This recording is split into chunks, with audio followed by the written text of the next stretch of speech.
service here at St. Thomas Anglican Church in Gibsonia. I'm Father Ron Baillie. With me this morning is Father Terry Johnson. And our worship will be for the fourth Sunday in the season of Easter, which every year is Good Shepherd Sunday. So I think if you pay close attention today, you will find that theme very strongly throughout our entire service today, this theme of our Lord as the Good Shepherd. And if we ever needed a good shepherd, now is the time, don't we? Alleluia, Christ is risen. The Lord is risen indeed. Alleluia.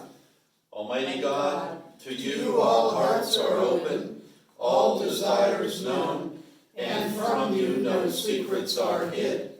Cleanse the thoughts of our hearts by the inspiration of your Holy Spirit, that we may perfectly love you and worthily magnify your holy name, through Christ our Lord. Amen. Jesus said, "You shall love the Lord your God with all your heart, and with all your soul, and with all your mind." This is the great and first commandment, and a second is like it. You shall love your neighbor as yourself. On these two commandments depend all the law and the prophets. Lord, have mercy. Christ have mercy. Lord, have mercy. Glory to God in the highest, And peace to his people on earth. Lord God, heavenly King, almighty God and Father, we worship you, we give you thanks, we praise you for your glory. Lord Jesus Christ, only Son of the Father, Lord God, Lamb of God, you take away the sin of the world. Have mercy on us. You are seated at the right hand of the Father. Receive our prayer. For you alone are the Holy One. You alone are the Lord. You alone are the Most High, Jesus Christ, with the Holy Spirit, in the glory of God the Father. Amen. The Lord be with you. And with your spirit. Let us pray. O God, whose Son, Jesus Christ, is the good shepherd of your people, grant that when we hear his voice, we may know him who calls us each by name, and follow where he leads, who with you and the Holy Spirit lives and reigns, one God, forever and ever. Amen. Please be seated for the readings.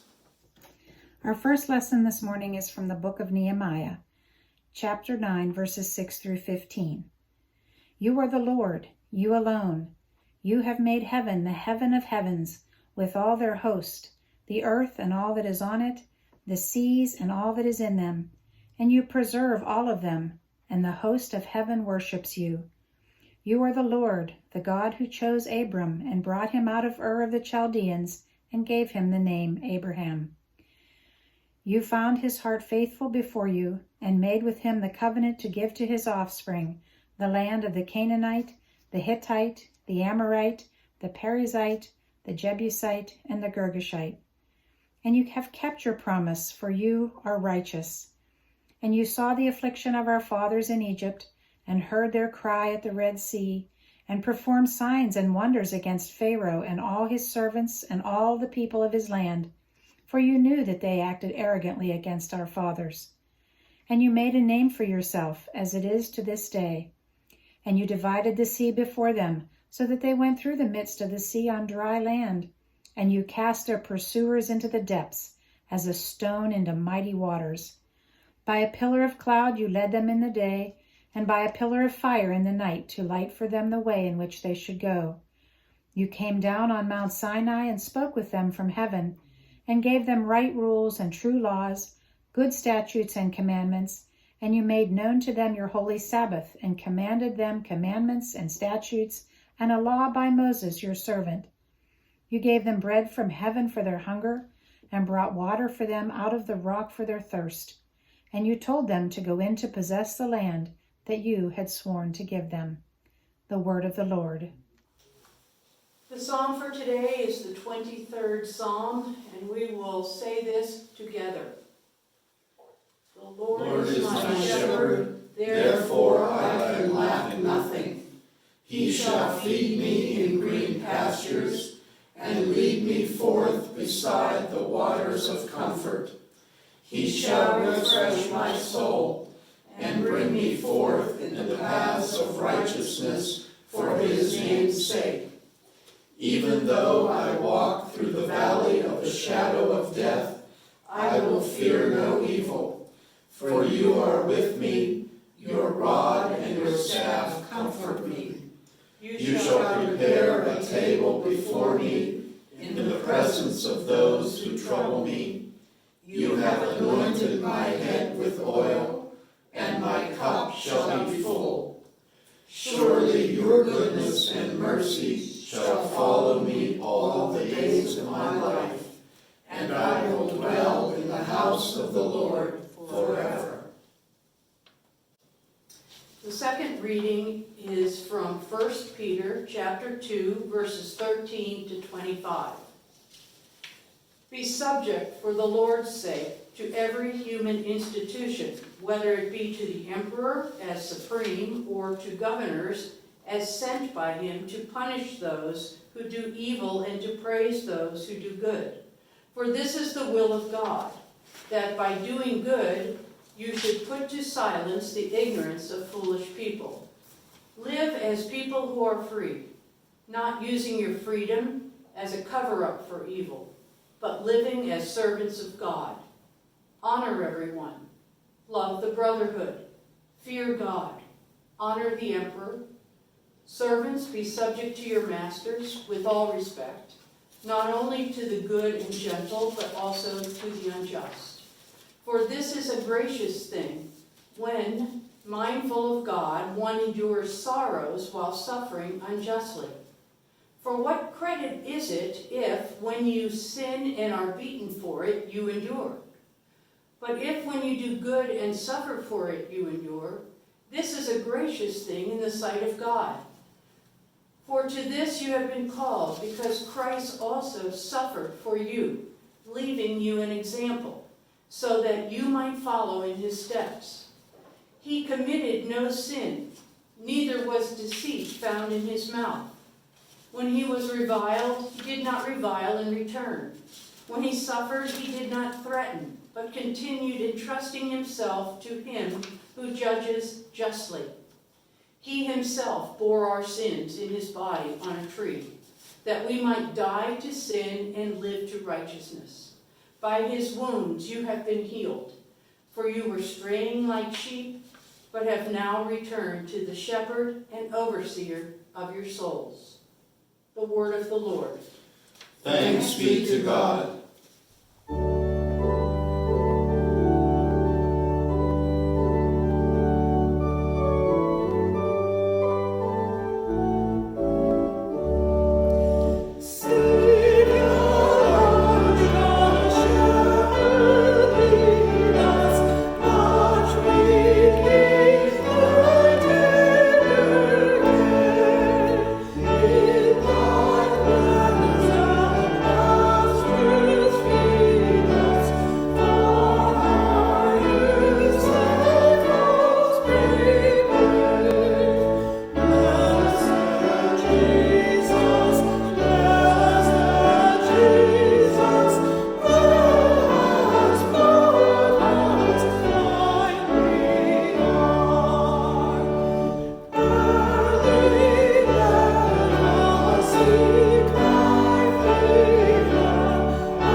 The Holy Gospel of our Lord and Savior Jesus Christ according to St. John. Glory to you, Lord Christ. Truly, truly, I say to you, he who does not enter the sheepfold by the door, but climbs in by another way, that man is a thief and a robber. But he who enters by the door is the shepherd of the sheep. To him the gatekeeper opens. The sheep hear his voice, and he calls his own sheep by name and leads them out. And when he has brought out all his own, they go before him, and he goes before them, and the sheep follow him, for they know his voice. A stranger they will not follow, but they will flee from him, for they do not know the voice of the stranger. The figure of speech Jesus used with them, but they did not understand what he was saying to them. So Jesus again said to them, "Truly, truly, I say to you, I am the door of the sheep. All who came before me are thieves and robbers, but the sheep did not listen to them. I am the door. If anyone enters by me, he will be saved and will go in and out and find pasture. The thief comes only to steal and kill and destroy. I came that they may have life and have it abundantly." The Gospel of the Lord. Praise to you, Lord Christ.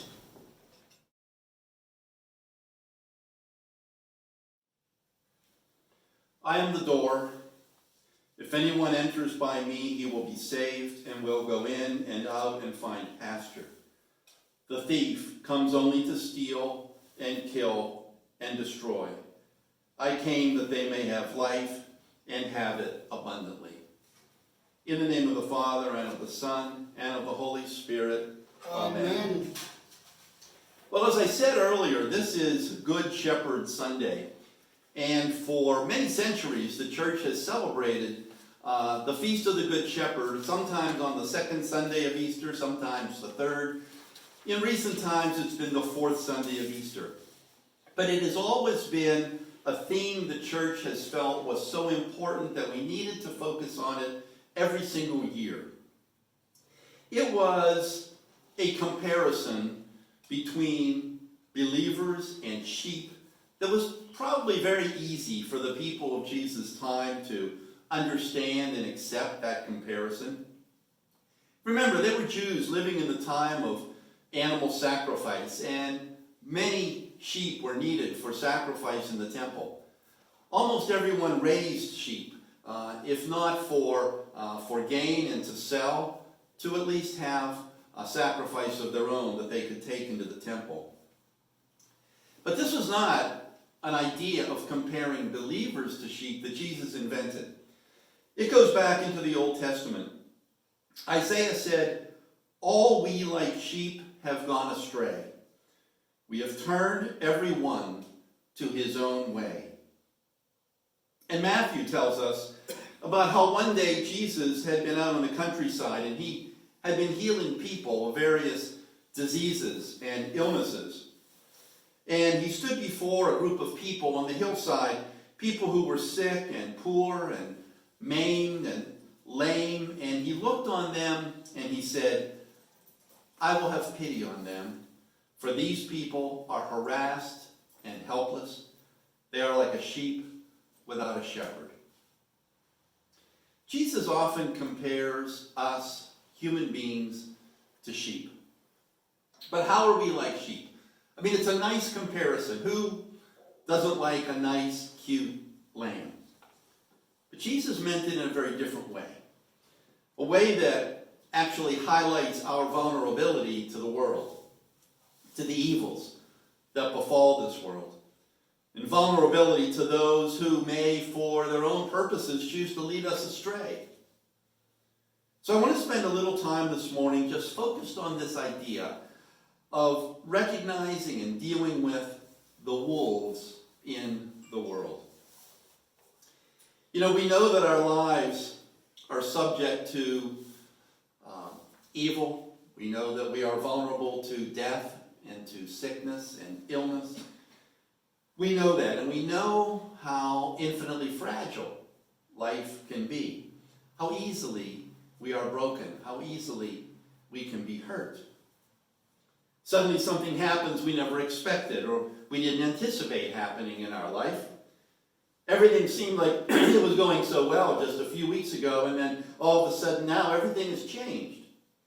Yesterday was glorious, today tragic, and what happened? You know what I mean? This is the way we understand life to be. We're not only vulnerable to the things that happen to us individually, personally, but we're also vulnerable to things that are world-changing events that have an effect on us and people that we love. I mean, before March, we were living what we considered to be rather peaceful and predictable, probably much more hectic lives, weren't we? And suddenly life was changed in what seemed like almost overnight for everybody. And we know life can be that way.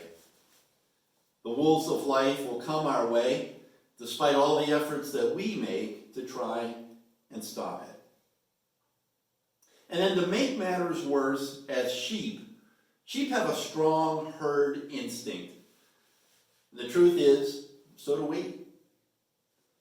Our strong herd instinct is even stronger sometimes than our ability to reason, from our intelligence, and sometimes it's even stronger than our faith. You know, when I was a kid, and I wanted to do something that my mother didn't think was such a good idea, I would use the excuse, well, Bobby's going, and Danny's going to go, and even Eddie's mother said it was okay. And my mother would say, if they were all going to jump off a cliff, would you do it too?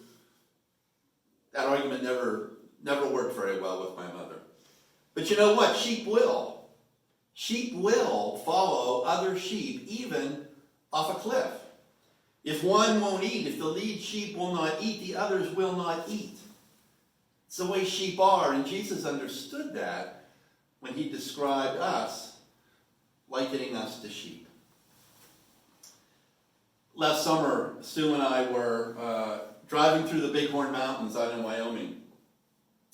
And there are shepherds there. There are shepherds. They are Basque shepherds from that part of Spain, the Basque area, and they have large herds of sheep that they care for up in the high meadows of the Bighorns.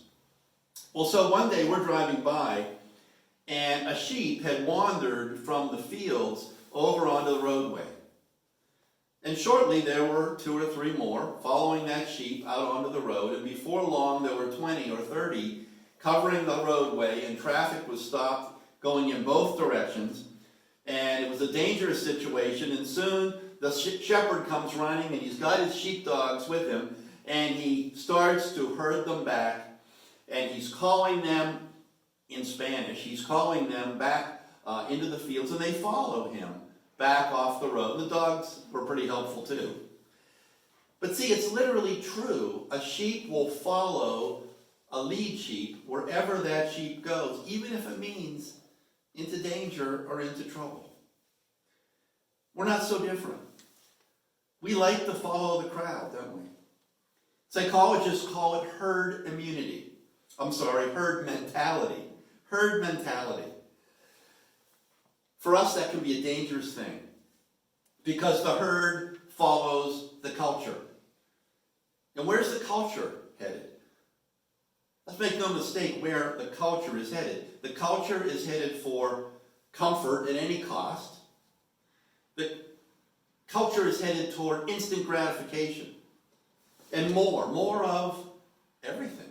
More money, more options, more food, more space, more sex, more pleasure, whatever I can get more of. That's where the culture is headed. We understand that. And so that's where the herd is headed. It's important for us to know that, so we have to watch which sheep we are following. Which shepherd's voice are we listening to? Jesus had a lot to say about wolves that impersonate sheep. In the 7th chapter of Matthew, Jesus said, "Beware of false prophets who come to you in sheep's clothing, but inwardly they are ravenous wolves. You'll recognize them by their fruits. Every tree that doesn't bear good fruit is cut down and thrown into the fire. Thus you will recognize them by their fruits." And he went on, "Not everyone who says to me, 'Lord, Lord,' will enter the kingdom of heaven, but the one who does the will of my Father who is in heaven. On that day many will say to me, 'Lord, Lord, did we not prophesy in your name, and cast out demons in your name, and do many mighty works in your name?' And then I will declare to them, 'I never knew you. Depart from me, you workers of lawlessness.'" So let me get this right. There are people who may be prophesying in Jesus' name, casting out demons, doing mighty works in his name, and God will say to them, "I don't know you, you workers of lawlessness." So if I understand Jesus right, they were not shepherds, those people prophesying, casting out demons, but indeed they were wolves. So there are people who by their outward appearances may very much look like shepherds or sheep to us, who are in fact not. Only the one, Jesus said, who does the will of my Father will enter the kingdom of heaven. So those things are not the criteria for being a shepherd, prophesying, casting out demons, doing mighty works. He said instead, a good shepherd will be doing the will of my Father. Paul addresses the same idea. In 2 Corinthians, he writes, "For such men are false apostles, deceitful workmen, disguising themselves as apostles for Christ. And no wonder, for even Satan disguises himself as an angel of light." So it's no surprise if Satan's servants also disguise themselves as servants of righteousness. Their end will correspond to their deeds. So like sheep, we are vulnerable to the wolves of this world. Among them, false teachers, or any who are not doing the Father's will. But I don't know about you, but it's hard for me to always determine the sheep from the wolves, the wolf from the shepherd. You know, I think we find that situation very much today. And I think it's been exacerbated by the pandemic we're currently in. With the proliferation of so much information, people preaching all sorts of gospels, we can find all kinds of voices preaching at us day and night. Just turn on the TV, turn on social media. We can get every kind of message and gospel configuration that we might want.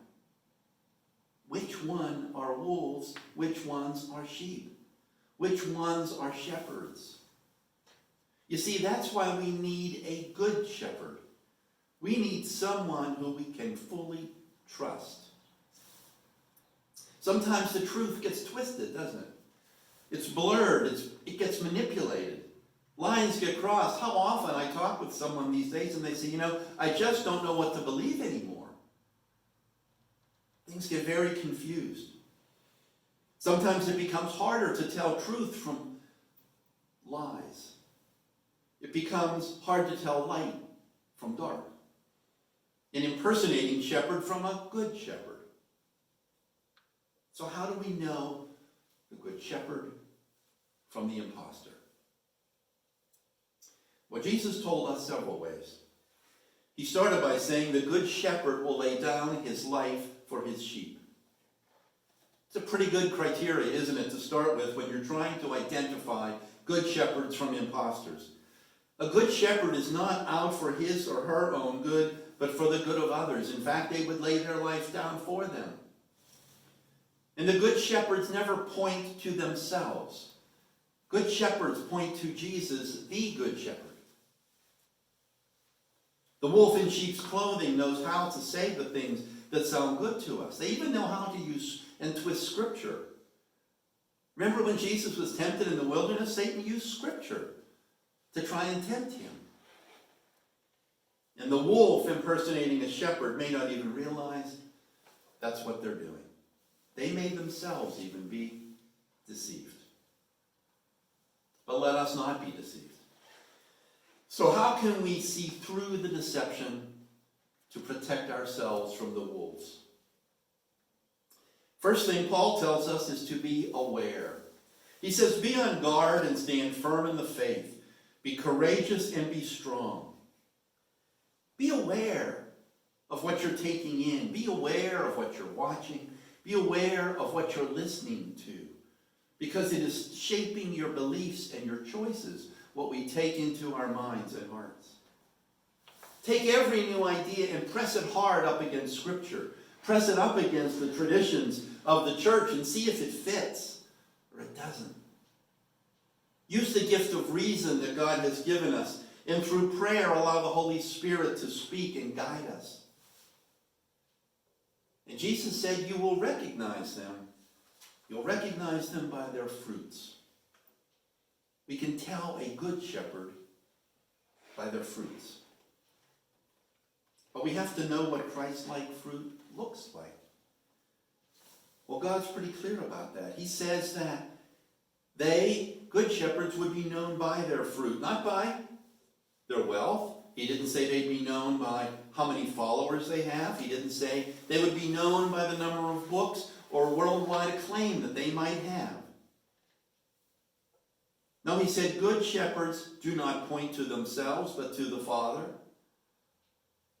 They'll be known by the fruit that is produced in their lives. And so, yes, we have to look at the lives of the ones we are choosing to listen to and take in their teaching.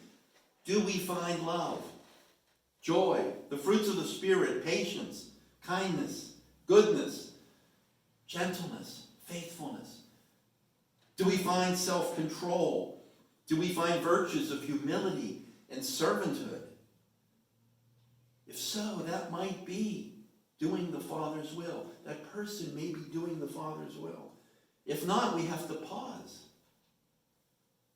You see, without Jesus and his Holy Spirit to guide us into truth, without the knowledge of Scripture, without the understandings of 2,000 years of Christian teaching, without using our reason to assess what we hear and who is saying it, we have very little chance of being able to tell truth from falsehood. Of our own accord, we're very poor at telling truth from falsehood. And Jesus, the Good Shepherd, leads us to what is good and right and all truth.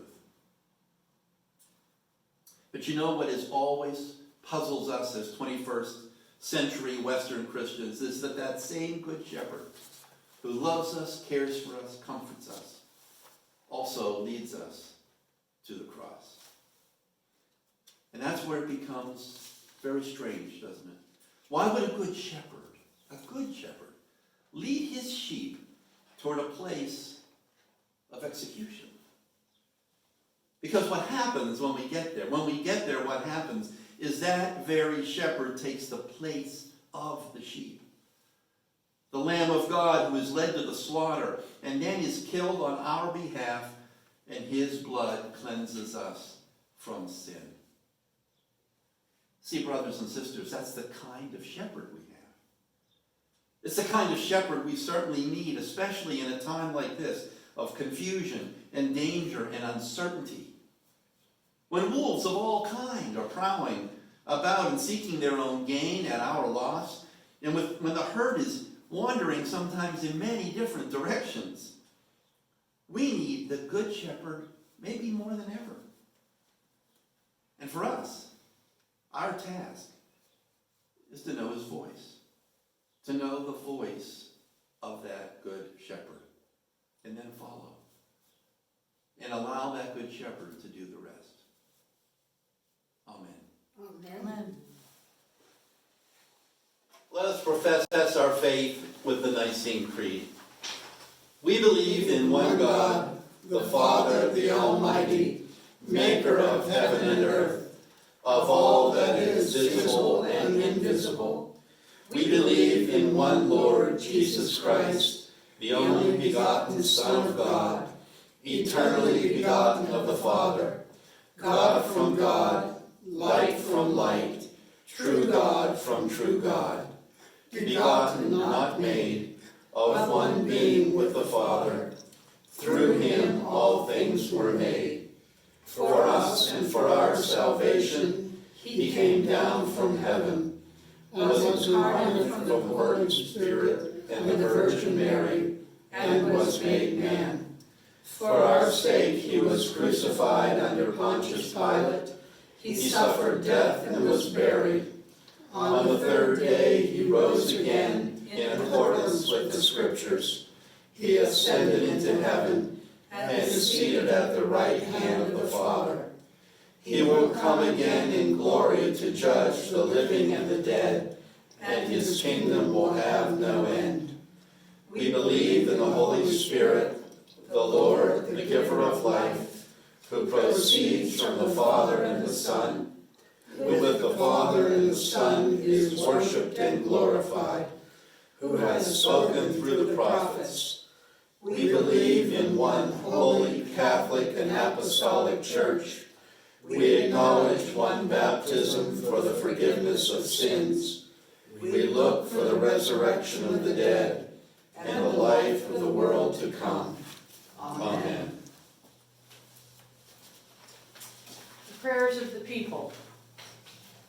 Let us pray for the church and for the world, saying, hear our prayer. For the peace of the whole world, and for the well-being and unity of the people of God. Risen Lord, Hear our prayer. For the primates of the worldwide Anglican Communion, the Archbishop of Canterbury, Justin Welby and Caroline, the Archbishop of the Anglican Church in North America, Foley Beach and Allison, our Bishop James Hobby and Sherry, for all clergy and other ministers, especially our Rector, Father Ron and Sue, our Associate Rector, Father Chris and Catherine, our Assistant Clergy, Father Terry and Mary Ann, all missionaries, especially the Reverend Allison Barfoot in Uganda, Christ Church in Brownsville, St. Mary's Anglican Church in Charleroi, the Global Anglican Futures Conference in Ireland, Advanced Community Church, and for all the clergy and people of our diocese and congregation. Risen Lord, Hear our prayer. For all those who proclaim the gospel at home and abroad, for all those who teach and disciple others, for our brothers and sisters in Christ who are persecuted for their faith. Risen Lord, Hear our prayer. For all the men and women in our armed forces at home and abroad, defend them day by day with your heavenly grace. Strengthen them in their trials and temptations, and give courage to face the perils that beset them. And help them to know that nothing can separate them from your love. Risen Lord, Hear our prayer. For our nation and those in authority, and for all in public service, especially our Congress, Supreme Court, and our President, Donald Trump. Risen Lord, Hear our prayer. For all affected by the coronavirus, for those suffering with symptoms, whether hospitalized or at home, for those who have died, provide rest for their souls and comfort for their families as they grieve. Protect and secure all healthcare workers and those who provide essential services, as well as those who have lost jobs and those discouraged and depressed from isolation and loneliness. Help and guide those seeking to discover a vaccine. Heal us. Risen Lord, Hear our prayer. for all those who are in trouble, sorrow, need, sickness, or any other adversity, especially Tammy, Clayton, Eileen Meyer, Terry and Rick, Pat Roberto, Noreen, Norm and Ruby, Rob Simononis, Alicia, Rudy, Mary and Claudia Dortenzo, Kristen and family, Kenny, Emily, Kay and Kay, Brian and Troy, Sue and family, Jean and Jennifer. Roger. Tom. That's cool. Risen Lord, Hear our prayer. for all those who have departed this life in the certain hope of the resurrection, especially Len Lehman, Alan Knock, Chuck Lahitney. Risen Lord, Hear our prayer. we thank you for all the blessings of this life. Lord, we thank you for your protection of those in this congregation. We thank you, Lord, that the virus has not spread into our people as yet. We thank you, Lord, as well for those who have recovered. We thank you that we have enough food to eat. We thank you, Lord, that we have health care available to us.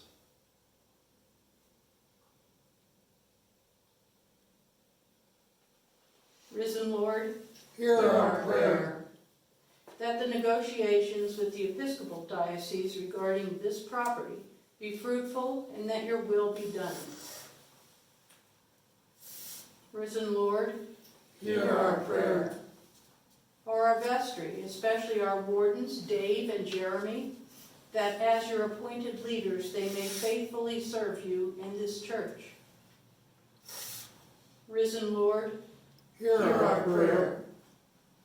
for the special needs and concerns of this congregation, especially, Lord, we lift up to you those who do not have enough food to eat. We lift up those who serve them, like the Lighthouse and our area food banks. We ask, Lord, that you would continue to provide the resources they need, that no one should go hungry. We lift up to you as well, Lord, those that have lost income and jobs in the midst of this pandemic. Lord, we ask that you would surround them with your love and comfort, and surround them as well with people who will love, care, and support them as they move through this time of desperation and challenges. Risen Lord, Hear our prayer. Heavenly Father, grant these our prayers for the sake of Jesus Christ, our only mediator and advocate, who lives and reigns with you in the unity of the Holy Spirit, one God, now and forever. Amen. And the peace of the Lord be always with you. And with your spirit. Good morning, St. Thomas family. Peace be with you all. Peace be with you all. Hope to see you soon. Bye. Peace be with everybody. We think about you all the time and pray for you all. Take care. Sure miss everybody. Take care, and God's peace with you. Hi everybody, we miss you and we want to say peace and hope you're enjoying the beautiful sunny day today. God bless everybody. Peace be with you. Have a good week. Peace to you, St. Thomas. We miss all of you. From Kim, Nate, Rebecca, and Rocket. our newest member. We hope you're all doing well and that we can see you all very soon. Peace. Peace. Peace, St. Thomas. Miss you guys. Love you. Praying we're back at church real soon. Open up the country. May 7th, National Day of Prayer. Everyone must pray earnestly for our country and our leaders. Please use this opportunity. Let's pray earnestly and hard for our country. Put an end to this madness. Peace. Christ is risen, St. Thomas. I hope to see all of your smiling faces in the coming days, and we can't wait for that to happen and to rejoice together. Ruth, can you say bye-bye? Say bye-bye.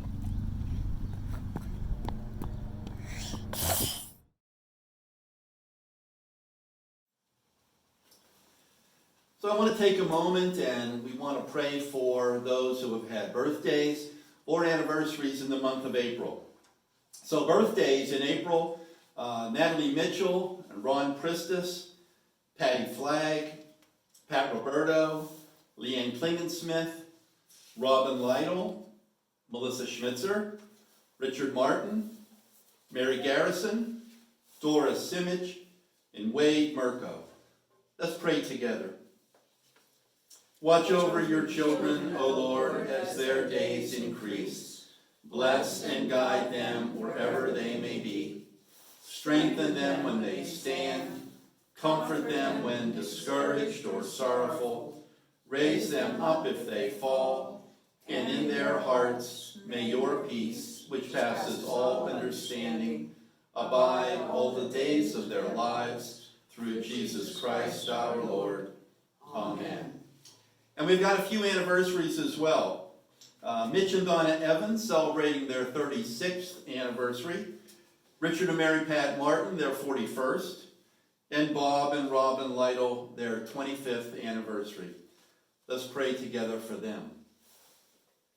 Heavenly Father, we thank you for your continued blessings on the union of these your servants that have enabled them to reach another anniversary. We thank you for letting their love deepen and for helping them in time of trial. We ask you to continue to watch over them, over their home and family. Help them to renew and strengthen their vows of love and commitment, and to strive to remain united with you, steadfast in their faith and in your service. Amen. Congratulations. And now, since we are unable to be together to break bread and to distribute the Holy Eucharist, we will take spiritual communion. Spiritual communion is each of us, in our own way, inviting the Lord into our hearts and his Holy Spirit into us in a spiritual manner. And we ask that you would join with us now. Hear what St. Paul says. For this reason I bow my knees before the Father, from whom every family in heaven and on earth is named, that according to the riches of his glory he may grant you to be strengthened with power through his Spirit in your inner being, so that Christ may dwell in your hearts through faith, that you, being rooted and grounded in love, may have strength to comprehend with all the saints what is the breadth and length and height and depth, and to know the love of Christ that surpasses knowledge, that you may be filled with all the fullness of God. Now to him who is able to do far more abundantly than all that we can ask or imagine, according to his power at work within us, to him be glory in the church and in Christ Jesus, throughout all generations, forever and ever. Amen. And now, as our Savior Christ has taught us, we are bold to say, Our Father, who art in heaven, hallowed be thy name. Thy kingdom come, thy will be done, on earth as it is in heaven.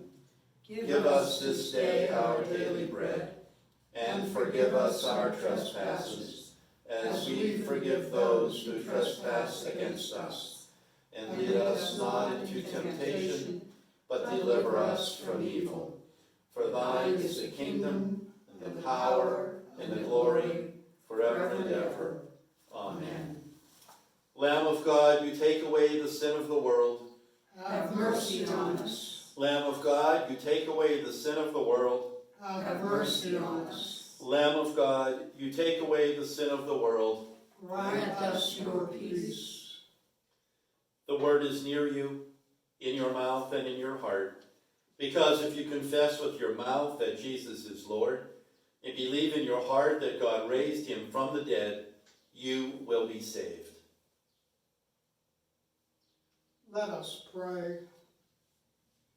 Dear Jesus, I believe that you are truly present in the Holy Sacrament.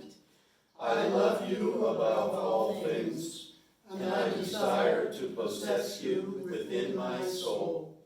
And since I cannot now receive you sacramentally, I beseech you to come spiritually into my heart. I unite myself to you, together with all your faithful people, gathered around every altar of your church, and I embrace you with all the affections of my soul. Never permit me to be separated from you. Amen.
Let us pray. Soul of Christ, be my salvation. Body of Christ, my consecration. Blood of Christ, fill all my veins. Water from Christ's side, wash my stains. Passion of Christ, my comfort be. O good Jesus, listen to me. Within your wounds I long to hide, ne'er to be parted from your side. O guard me when the foe assails me, guide me when my feet shall fail me. Bid me come to you above, with all your saints to sing your love, now and forever. Amen. It will close with the traditional Kenyan blessing. All our problems we send to the cross of Christ. All our difficulties we send to the cross of Christ. And all the devil's works we send to the cross of Christ. And all our hopes we set on the risen Christ. Christ, the Son of Righteousness, shine upon you and scatter the darkness from before your path. And the blessing of Almighty God, the Father, the Son, and the Holy Spirit be with you now and remain with you always. Amen.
Hallelujah, hallelujah.